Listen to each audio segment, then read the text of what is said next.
അപ്പോൾ ഇത് നമ്മുടെ തൊടിയൂർ പാലത്തിൻ്റെ ഇടത്ത് സൈഡിലായിട്ട് കാണുന്നൊരു ഷാപ്പാണ്. ഷാപ്പിൽ ഫുഡ് വളരെ മോശം എന്ന് ഞാൻ പറയുന്നത് എൻ്റെ അഭിപ്രായത്തിൽ കുറച്ച് മോശം തന്നെയാണ്. കാരണം 1650 രൂപയായി. അപ്പം നമ്മൾ കുറച്ച് പന്നി, ഇതുപോലെ കാട ഫ്രൈ, ഇങ്ങനെയൊക്കെ കുറച്ചായിട്ട് മേടിച്ചപ്പോൾ നമ്മൾ റേറ്റ് വെച്ച് കൂട്ടുമ്പോൾ ഒരുപാട് പക്ഷേ ഫുഡ് അത്ര ടേസ്റ്റും അല്ല, ഒന്നുമല്ല. ടൂറിസം പദ്ധതിയാക്കാൻ പറ്റുന്ന സ്ഥലമാണ്. ബോട്ടിങ്ങും കാര്യങ്ങളൊക്കെ നമ്മുടെ വയ്യാങ്കര ചില പോലത്തെ ബോട്ടിങ്ങും സംവിധാനം കൂട്ടാൻ പറ്റുന്ന സ്ഥലമാണിത്. ടൂറിസം ഡെവലപ്പാക്കാൻ പറ്റുന്ന ഇങ്ങോട്ട് കുറേ ശരിക്കും പറഞ്ഞാൽ നമ്മുടെ നമ്മുടെ ചക്കുള്ളി കഴിഞ്ഞിട്ട് നേരെ, അതായത് ചക്കുള്ളിൽ നിന്ന്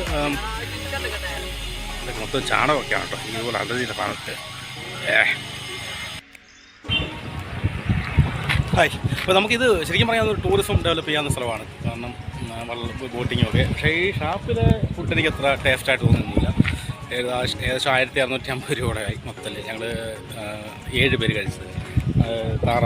താറാവില്ല, സോറി, പോത്ത്, പിന്നെ അതുപോലെ പന്നി, പിന്നെ മീൻ, പിന്നെ അതുപോലെ ഇങ്ങനെ കുറേ അപ്പം, ചീനിയൊക്കെയാണ് കഴിച്ചത്. പക്ഷേ അതിന് റേറ്റ് നോക്കുമ്പോൾ ഒരുപാട് വ്യത്യാസമുണ്ട്. പക്ഷേ വലിയ ടേസ്റ്റൊന്നും എനിക്ക് തോന്നിയില്ല. നിങ്ങളുടെ അഭിപ്രായം എനിക്കറിയില്ല.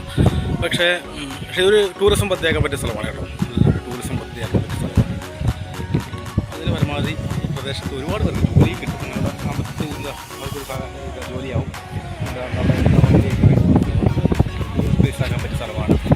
അങ്ങനെയാണെങ്കിൽ ഈ പ്രദേശത്ത് ഒരുപാട് പേർക്ക് നല്ല ജോലി സാധ്യത കിട്ടുന്നൊരു ടൂറിസ്റ്റ് പ്ലേസ് ആക്കാൻ പറ്റും. നമുക്കല്ല, നിങ്ങൾക്ക്. പ്രദേശവാസികളൊന്ന് കൂട്ടായിട്ട് നയിക്കാം. ഇവിടെ പ്രദേശത്തിൽ ഒരുപാട് പേർക്ക് ഈ ടൂറിസ്റ്റ് പ്ലേസിൽ ജോലി കിട്ടാൻ സാധ്യതയുണ്ട്. അപ്പം നല്ലതാണ്. ഷാപ്പിലെ അഭിപ്രായം, ഞാൻ എൻ്റേതായ അഭിപ്രായമാണ്. എനിക്ക് അത്ര ടേസ്റ്റ്. ഓക്കെ.